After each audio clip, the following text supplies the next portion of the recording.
Sushant Singh case में CBI जांच को लेकर सुप्रीम कोर्ट का फैसला आज तय होगा कि सुशांत केस की जांच सीबीआई करेगी या नहीं। 11 अगस्त को सुनवाई के बाद सुप्रीम कोर्ट ने फैसला सुरक्षित रख लिया था। सभी पक्षों से 13 अगस्त तक लिखित दलील मांगी गई थी। सुशांत सिंह राजपूत केस में रिया चक्रवर्ती ने खुद पर लगे आरोपों पर सफाई दी। कहा, मुझ पर लगाए जा रहे सभी आरोप झूठे, किसी भी जांच एजेंसी को से जांच के लिए तैयार। बीजेपी नेता शाहनवाज हुसैन का बयान, केस के गवाहों को धमकाने की कोशिश। महाराष्ट्र सरकार कर रही है सीबीआई जांच का विरोध। सुशांत सिंह राजपूत के पूर्व अकाउंटेंट रजत मेवाती का दावा, सितंबर 2019 के बाद सुशांत से जुड़ी चीजें बदलने लगी। सुशांत कोई दवा ले रहे थे लेकिन इसकी जानकारी नहीं थी। रजत के मुताबिक सुशांत सिंह राजपूत डिप्रेशन में नहीं थे। केंद्रीय कैबिनेट की आज सुबह 10:30 बजे अहम बैठक होगी। देश के गन्ना किसानों को बड़ी राहत देने का ऐलान संभव। खबरों के मुताबिक गन्ने का समर्थन मूल्य तो बढ़ेगा लेकिन चीनी की कीमत में इजाफा नहीं होगा। कोरोना महामारी पर भी चर्चा हो सकती है। आज से भारतीय नौसेना के शीर्ष कमांडरों का 3 दिनों का सम्मेलन शुरू होगा। देश की समुद्री सुरक्षा पर व्यापक विचार होगा।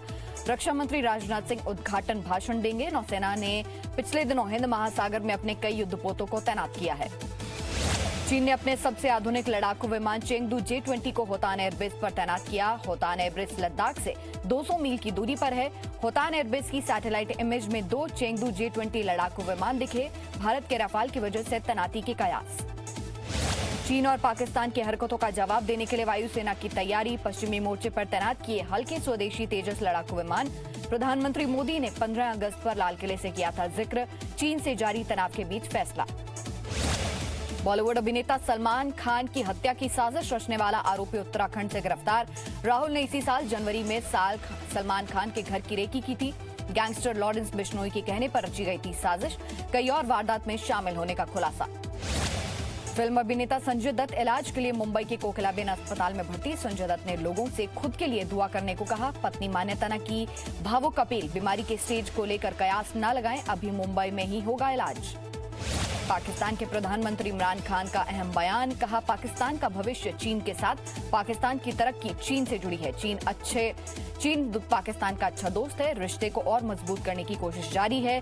शी जिनपिंग के पाकिस्तान दौरे की उम्मीद।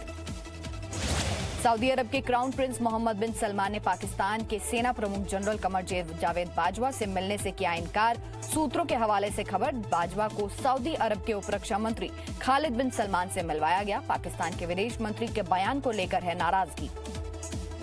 फेसबुक हेट स्पीच विवाद में कानून मंत्री रविशंकर प्रसाद का कांग्रेस को जवाब। पूछा, नागरिकता कानून पर सोनिया गांधी और राहुल गांधी के बयान हेट स्पीच हैं या नहीं। कांग्रेस महासचिव केसी वेणुगोपाल ने फेसबुक को लिखी चिट्ठी, जांच कराने की मांग की। उत्तर प्रदेश में दंगों के दौरान सरकारी और निजी संपत्ति के नुकसान पर बड़ा फैसला। ट्रिब्यूनल के जरिए की जाएगी वसूली।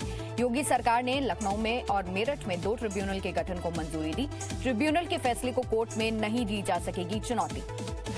केंद्रीय मानव संसाधन विकास मंत्रालय अब शिक्षा मंत्रालय बना। राष्ट्रपति ने केंद्र सरकार के फैसले को अधिसूचित किया। शिक्षा मंत्री रमेश पोखरियाल निशंक का ट्वीट, परिवर्तन शुरू हो गया है। देश में होने वाले चुनावों पर चुनाव आयोग की गाइडलाइन अगले 3 दिनों में। कल की बैठक में चुनावी प्रक्रिया पर सभी राजनीतिक दलों के सुझाव पर चर्चा। सभी मुख्य चुनाव अधिकारियों के सुझाव पर भी विचार। इसी साल नवंबर में बिहार में विधानसभा चुनाव होने हैं। आज शाम 4 बजे श्री राम जन्मभूमि तीर्थ क्षेत्र ट्रस्ट की प्रेस कॉन्फ्रेंस। विश्व हिंदू परिषद के अधिकारी भी रहेंगे मौजूद। 5 अगस्त को प्रधानमंत्री नरेंद्र मोदी ने किया था शिलान्यास। आज अहम जानकारियां दी जा सकती हैं। दिल्ली के एम्स में भर्ती गृह मंत्री अमित शाह की सेहत स्थिर। एम्स के मुताबिक उनका स्वास्थ्य पहले से ठीक। अस्पताल से ही अपना काम कर रहे हैं अमित शाह। थकान और बदन दर्द की शिकायत के बाद उन्हें भर्ती करवाया गया था। 14 अगस्त को अमित शाह की कोरोना रिपोर्ट नेगेटिव आई थी। जम्मू कश्मीर के बारामूला में 36 घंटे के बाद सुरक्षा बलों और आतंकियों के बीच मुठभेड़ खत्म। कल सुरक्षा बलों की कार्रवाई में एक और आतंकी मारा गया। मुठभेड़ में कुल 3 आतंकवादी ढेर हुए। इस दौरान सेना के 2, जम्मू कश्मीर पुलिस के 1 और सीआरपीएफ के 2 जवान शहीद हो गए। बारामूला में बिहार के सासाराम के जवान खुर्शीद खान शहीद हो गए। कल शाम उनका पार्थिव शरीर उनके गांव पहुंचा। शहीद के सम्मान में लोगों का हुजूम उमड़ पड़ा। लोगों ने शहीद के लिए अमर रहे। शहीद के सम्मान में तिरंगे से रास्ता सजाया गया। बारामूला में शहीद हुए सीआरपीएफ जवान लवकुश वर्मा का अंतिम संस्कार आज होगा। कल उनका पार्थिव शरीर बिहार के जहानाबाद पहुंचा। स्थानीय लोगों ने शहीद के सम्मान में फूल बरसाए। जिले के बड़े अधिकारियों ने शहीद की अंतिम विदाई की तैयारी देखी।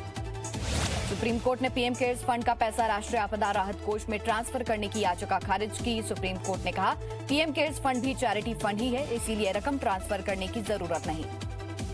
दिल्ली दंगों की जांच में नया खुलासा, गांधी पीस मार्च की आड़ को लेकर जामिया में हिंसा की गई। यूएपीए एक्ट के तहत गिरफ्तार आसिफ इकबाल तान्हा ने दिल्ली पुलिस को बताया देश को इस्लामिक राष्ट्र बनाने का प्लान था, जिसके चलते दिल्ली में दंगे भड़काए गए। दिल्ली मेट्रो रेल कॉरपोरेशन के कर्मचारियों के वेतन में कटौती, कोरोना वायरस की वजह से कर्मचारियों के भत्ते में 50% की कटौती। मार्च से ही बंद है दिल्ली मेट्रो, अभी शुरुआत की कोई योजना नहीं। पंजाब के मुख्यमंत्री अमरिंदर सिंह की चेतावनी, सतलुज यमुना लिंक कैनाल बना तो जल उठेगा पंजाब, राष्ट्रीय समस्या खड़ी होगी। हरियाणा के साथ पानी साझा करने का विरोध, वर्चुअल मीटिंग में हरियाणा के सीएम भी मौजूद थे। मध्य प्रदेश के मुख्यमंत्री शिवराज सिंह चौहान का ऐलान, राज्य की सरकारी नौकरी अब सिर्फ राज्य के युवाओं को ही मिलेगी, जरूरी कानून पर काम जारी। जवाब में कांग्रेस ने कहा युवाओं को ठग रही है शिवराज सरकार।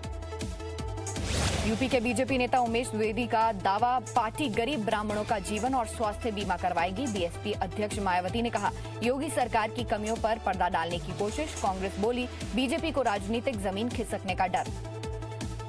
देश के 5 खिलाड़ियों को मिलेगा राजीव गांधी खेल रत्न सम्मान, क्रिकेटर रोहित शर्मा, पहलवान विनेश फोगाट, महिला हॉकी टीम की कप्तान रानी रामपाल, टेबल टेनिस खिलाड़ी मनिका बत्रा और एथलीट मरियप्पन थंगवेलू के नाम की सिफारिश। देश में पिछले 5 दिनों से कोरोना संक्रमण की रफ्तार थोड़ी कम हुई। 24 घंटे में कोरोना संक्रमण से रिकॉर्ड 57,584 मरीज ठीक हुए। इसी दौरान 55,079 नए केस सामने आए। 874 लोगों की मौत हुई। ठीक होने वाले मरीजों की दर बढ़कर 73.17% हुई। दिल्ली में कोरोना संक्रमण की दर 6.77% हुई। रिकवरी रेट 90.11% हुआ। पिछले 24 घंटे में कोरोना के 1,374 नए मामले सामने आए। इस दौरान 12 मरीजों की मौत हुई। महाराष्ट्र में पिछले 24 घंटे में कोरोना के 11,119 नए मामले सामने आए। इस दौरान महाराष्ट्र में कोरोना से 422 मौतें हुई। राज्य में कल 9,356 मरीज रिकवर हुए। मुंबई में पिछले 24 घंटे में कोरोना के 931 नए मामले सामने आए। इस दौरान मुंबई में कोरोना से 49 मरीजों की मौत हुई। नवी मुंबई में कोरोना के 333 नए मरीज सामने आए। उत्तराखंड के रुद्रपुर में 2 एएसआई सहित 10 पुलिसकर्मी कोरोना वायरस से संक्रमित। रुद्रपुर कोतवाली को सील किया गया। कोतवाली पहुंचे लोगों की ट्रेसिंग जारी।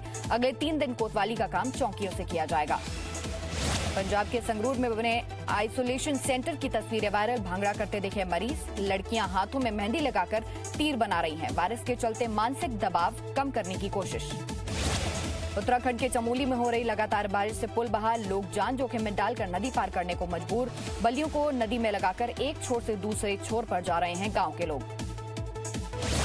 महाराष्ट्र के कोल्हापुर में लगातार बारिश से हालात खराब। कई गांव में पानी भरा। 4 फीट पानी के बीच दूध और दूसरी चीजों की सप्लाई। प्रशासन से मदद का फिलहाल इंतजार। पूर्वी दिल्ली के विनोद नगर इलाके में महिला की बेरहमी से हत्या कर दी गई। जानकारी के मुताबिक लिव इन में रह रही थी महिला। मृतक महिला का साथी मौके से फरार। फिलहाल पुलिस जांच कर रही है। पटना से सटे दानापुर के होटल में बार डांस और शराब पार्टी का खुलासा। रसूखदार लोगों पर कानून तोड़ने का आरोप। जानकारी के बाद पुलिस की कार्रवाई। कोरोना काल में हरकत पर सवाल। यूपी के फिरोजाबाद में एक कारोबारी पर भयावह हमला। बीच सड़क पर ज्वलनशील पदार्थ डाला। अस्पताल में मृत घोषित। पुलिस की कार्रवाई जारी।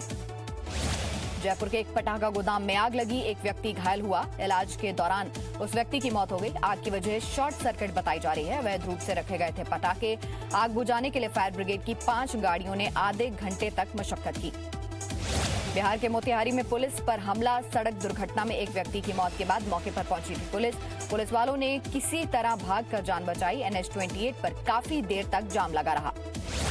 बरेली के फरीदपुर में दिल दहला देने वाला सनसनीखेज वारदात सामने आई। एक गार्ड की बंदूक से अचानक गोली चली और गोली सेल्समैन को लगी। मौके पर ही मौत हो गई। घटना सीसीटीवी में रिकॉर्ड हुई।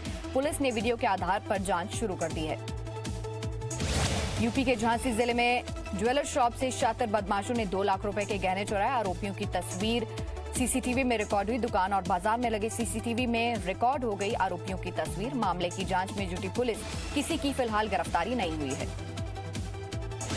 यूपी के वाराणसी में इंजीनियरिंग की छात्रा ने तैयार किया रोबोट हेलमेट। बॉर्डर पर तैनात जवानों की रक्षा करेगा। दुश्मन पर गोली भी चलाएगा। चारों तरफ घूमकर दुश्मन पर वार करेगा रोबो हेलमेट। उत्तराखंड के नंदप्रयाग नगर पंचायत को स्वच्छता सर्वेक्षण 2020 में प्रथम स्थान। 20 अगस्त को प्रधानमंत्री नरेंद्र मोदी वर्चुअल कॉन्फ्रेंसिंग से जुड़ेंगे। नगर पंचायत की अध्यक्षता को सम्मान करेंगे। Presenting B News app, available on Google Play and App Store. Download it now.